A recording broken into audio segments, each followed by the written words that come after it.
محکم اور استوار دیکھ رہا ہوں۔ میں یہ وارداتیں اپنی طرف سے نہیں بلکہ ذات الہی سے کے رازوں سے دیکھ رہا ہوں۔ میں ایک کونے میں بیٹھا یہ سب کچھ دیکھ رہا ہوں۔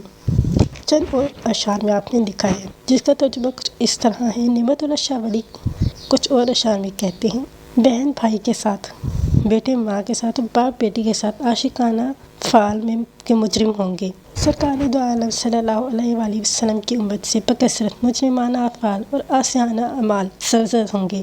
ہر طرف، ہر گلی، ہر کوچہ میں فسق و فجور عام ہو جائے گی۔ ماں اپنی بیٹی کے ساتھ بہت بہانہ سازی کرے گی، حلال جاتا رہے گا، حرام کی تمیز رہتی رہے گی، عورتوں کی عصمت جابرانہ اغوا کی جائے گی، نفرت پیدا ہوگی، بے پردگی آ جائے گی، عورتیں بے پردہ ہو جائیں گی، بظاہر معصوم لیکن اندر سے عصمت فروش ہوں گی۔ اکثر لوگ دختر فروشی، عصمت فروشی کریں گے، لوگ بے شرمی، بے حیائی زیادہ ہو جائے گی۔ ماں اپنی بیٹی کے ساتھ اپنے آپ کا موازنہ کرنے لگے گی، گویا حسن و جمال اور طرز و انداز میں خود کو اپنی بیٹی سے کم سمجھنے لگے گی۔ جھوٹ، ریاکاری، غیبت اور فسق عام ہو جائے گی، قتل و زنا عام ہو جائے گی۔ حضرت نعمت اللہ شاہ ولی اپنی پیشن گوئیوں کا رخ زمانے کی جہالت اور ریاکاری کی طرف موڑتے ہوئے یہ سب باتیں بتا رہے تھے۔ وہ گمراہ مفتی غلط فتوے دیا کریں گے، شریعت کے حق بیان میں بہت بہانہ سازی کریں گے۔ فاسق لوگ بڑی صفائی سے اپنی قوم کی بزرگی کریں گے اور پھر ان بزرگوں کے گھر ویران نظر آئیں گے۔ یہ واقعہ 2 عیدوں کے درمیان رونما ہوگا جب سورج 50 درجہ پر ہوگا، چاند شرطین کی منزل میں ہوگا۔ اس وقت ہندو بڑے آدمی کو مغلوب کر دے گا، ہر بڑے آدمی کو مغلوب کر دے گا۔ دراصل شین سے مراد شمس، نون سے مراد 50 درجہ اور شرطین سے مراد 2 تاریخ کا چاند۔ یہ واقعہ 22 نومبر 1971 کو صدر یحییٰ خان کے دور میں رونما ہوا تھا۔ یہ بات دراصل قابل توجہ ہے کہ اب تک پچھلے صفحات پر حضرت نعمت اللہ شاہ ولی کی پیشن گوئیاں جو چیدہ اشعار گزری ہیں ان میں سے بعض مقامات پر واقعات کے لحاظ سے ترتیب و تسلسل قائم نہیں ہے، مگر یہ سب سچ ہو چکے ہیں۔ اور اب ماضی کی ساری پیشن گوئیوں کو خیر بات کہتے ہوئے آگے چلتے ہیں مستقبل کی پیشن گوئیوں کی طرف۔ حضرت نعمت اللہ شاہ ولی مستقبل کی پیشن گوئیوں کے بارے میں لکھتے ہوئے مزید لکھتے ہیں، سب مسلمان نماز سے غافل ہو جائیں گے، روزہ، نماز، حج، زکوٰۃ، فطرانہ، یہ سب دکھاوے کے لیے رہ جائے گا۔ اس کے بعد ہندوستان کے ملک میں ایک شورش ظاہر ہوگی، مشرکانہ زمین پر فتنہ و فساد برپا ہوگا۔ اس خلفشار کے وقت بت پرست قوم کلمہ گو مسلمانوں پر اپنے ہندوانہ قہر و غضب کے ذریعے جابر ہوں گے۔ اپنی مدد کے لیے شمال مشرق کی طرف سے فتح حاصل کرنے کے لیے غالبانہ مدد آئے گی، جنگی ہتھیاروں اور جنگی کارروائیوں کے ماہر لشکر آئیں گے جس سے مسلمانوں کو زبردست بے حساب تقویت پہنچے گی۔ ترکی، عرب، ایران، مشرق وسطیٰ سے مدد پہنچے گی۔ پہاڑوں، بیابانوں، صحراؤں سے آراب آئیں گے۔ آگ والے سیلاب ہر جگہ رواں دواں ہوں گے۔ چترال، ناگا پربت، چین کے ساتھ گلگت کا علاقہ، تبت کا علاقہ میدان جنگ بنے گا۔ ترکی، چین اور ایران والے باہم یکجا ہو جائیں گے۔ سب تمام ہندوستان کو غائبانہ غازیانہ طور پر فتح کر لیں گے۔ یہ چیونٹیوں اور مکڑیوں کی طرح راتوں رات غلبہ حاصل کر لیں گے۔ میں قسم کھاتا ہوں اللہ تعالیٰ کی مسلمانوں کو فتح ہوگی۔ اہل کابل بھی کافروں کے قتل کرنے کے لیے نکل آئیں گے۔ کافر لوگ دائیں بائیں بہانہ سازی کریں گے۔ سرحد کے غازیوں سے زمین مرکز کی طرح لرزے گی۔ ہم مقصد کے حصول کے لیے دیوانہ وار آئیں گے۔ عام و خاص سب کے سب لوگ جمع ہو جائیں گے۔ اس کام سے سینکڑوں قسم کے غم کی زیادتی ہوگی۔ فریضہ حج کے بعد اور عید الفطر کی نماز سے پہلے ہاتھ سے نکلا ہوا سب علاقہ حاصل کر لیا جائے گا۔ دریائے اٹک، دریائے سندھ کافروں کے خون سے 3 مرتبہ بھر کر جاری ہوگا۔ نعمت اللہ شاہ ولی کی پیشن گوئیوں کا ہر شعر جہاں ایک الگ باب کی حیثیت رکھتا ہے، وہاں مستقبل کے بارے میں ان اشعار میں جس کی صاف طور پر دریائے اٹک، دریائے سندھ کا نام لے کر اس میں 3 مرتبہ کفار کے خون کا جاری رہنا یہ پیشن گوئی کی گئی ہے، مسلمانوں اور کافروں کے درمیان ایک انتہائی خونریز جنگ کا ظاہر کرتا ہے، جس میں اگلے اشعار کے تناظر میں مسلمانوں کو فتح حاصل ہوگی۔ لیکن اس شعر کی تشریح اس وقت جغرافیائی واقعاتی لحاظ سے اس اہم نقطہ پر غور کیا جائے کہ بھلا کفار کے خلاف مذکورہ خونریز جنگ آخر پشاور سے 45 میل دور دریائے اٹک تک کیسے آ پہنچے گی، جبکہ دریائے سندھ مشرق مغرب میں صرف صوبہ سرحد خیبر پختونخوا، قبائلی علاقہ افغانستان اور چند آزاد جمہوری ریاستوں میں واقع مسلمانوں پر مشتمل ہے۔ تو کیا اٹک کے کنارے کفار کی مزاحمت یہی مغرب کی طرف سے آنے والے مسلمان کریں گے؟ دوسرا انتہائی تشویشناک اور حیرت انگیز پہلو یہ ہے کہ اگر مغرب کی طرف سے کفار کا آنا بعید القیاس ہے تو پھر کفار دریائے اٹک تک پاکستان کے مشرق یا شمال مشرق کی جانب سے کن راستوں سے یا علاقوں سے پہنچ کر آخر اٹک کو تباہ کرنے کی کوشش کریں گے؟ مزید لکھتے ہیں، پنجاب، لاہور، شہر لاہور، ملک کشمیر نصرت شدہ، دریائے گنگا اور جمنا کا علاقہ، بجنور شہر مسلمان غالبانہ طور پر قبضہ کر لیں گے۔ اور تشریح اس کی کچھ اس طرح کی گئی ہے کہ اس شہر میں مذکورہ صوبے علاقے اور شہروں کے نام بالواسطہ خاص طور پر دریائے اٹک میں خونریز معرکہ جو مسلمانوں کی فتح کو ظاہر کرتا ہے اور دشمن کو پیچھے دھکیلتے ہوئے پنجاب، لاہور، کشمیر، ہندوستان اور دریائے گنگا جمنا کے درمیان دوآبا کا وسیع علاقہ اور شہر پنجنور مسلمان غالبانہ طور پر قبضہ کریں گے۔ خوبرو لڑکیاں، حسین دلربائیں مجاہدین مال غنیمت کے زمرے میں اپنی ملکیت میں لے لیں گے۔ اس شعر میں پچھلے گزرے ہوئے اشعار کی مکمل تشریح اور توضیح کو حتمی نتیجہ مسلمانوں کی فتح کی شکل میں سامنے آیا جاتا ہے۔ اس کام کے بعد کافر مغلوب ہو جائیں گے، مسلمانوں کی جری افواج کو فتح کی خوشی نصیب ہوگی۔ یہ لڑائی 6 ماہ تک انسانوں کے درمیان چلتی رہے گی۔ مسلمان اللہ کے فضل سے فاتح ہوں گے، اللہ تعالیٰ کے حکم سے مسلمانوں کو خوشی نصیب ہوگی۔ دین و ایمان کے جملہ بدخواہ لوگ قتل کر دیے جائیں گے، تمام ہندوستان ہندوؤں کی علمداری سے پاک ہو جائے گی۔ قیامت کے زلزلوں کی مثال ایک زلزلہ آئے گا اور وہ زلزلہ ہندوستان اور سندھ کو بھی قہر بند کرنا مدار ہوگا۔ ہندوستان کی مغرب یعنی یورپ کی تقدیر بھی خراب ہو جائے گی۔ تیسری جنگ عظیم شروع ہوگی۔ جنگ عظیم دوم میں شکست خوردہ جرمنی یا جاپان روس کے ساتھ برادری کر لے گی۔ اس جنگ میں جہنمی قسم کے انتہائی مہلک آتشی ہتھیار استعمال کیے جائیں گے۔ یہ متوقع تیسری جنگ عظیم ہوگی جس میں ایسے ایٹمی ممالک برسر پیکار ہوں گے جن کے پاس ایٹمی ہتھیاروں کی تعداد بہت زیادہ ہوگی جو دنیا کے درجنوں مرتبہ تباہ کر سکتی ہے اور برباد کر کے راکھ کا ڈھیر بنا سکتے ہیں۔ روس بھی چین کے قہر و غضب سے تباہ ہو جائے گا۔ چین سے روس کے مکر و فریب اور حیلہ بہانہ سے امان حاصل کر کے جان بچا لے گا۔ انگلستان اتنا تباہ ہوگا کہ اس کا ایک نقطہ بھی باقی نہ رہے گا سوائے اس کے نام کے کہ تذکرہ اس کا کتابوں میں رہے گا۔ یہ انہیں غیبی سزا ملی اور مجرم کا خطاب حاصل کیا، لہٰذا کوئی دوسرا شخص راہبوں کی طرح سربلندی نہیں کرے گا۔ ان بے ایمان لوگوں نے اپنی دنیا خراب کر ڈالی، آخر انہوں نے اپنی منزل دوزخ بنا لی۔ اور یہ تھی آج کی انفارمیٹیو ویڈیو جس میں ہم نے قریب 800 سال قبل حضرت نعمت اللہ شاہ ولی کی گئی پیشگوئیوں کا ذکر کیا ہے۔ اگر آپ کو ویڈیو پسند آئی ہو تو لائک کیجیے گا، چینل کو ضرور سبسکرائب کر دیجیے گا مزید بہت اچھی اور انفارمیٹیو ویڈیوز کے لیے۔ دعا میں یاد رکھیے گا۔ اللہ حافظ۔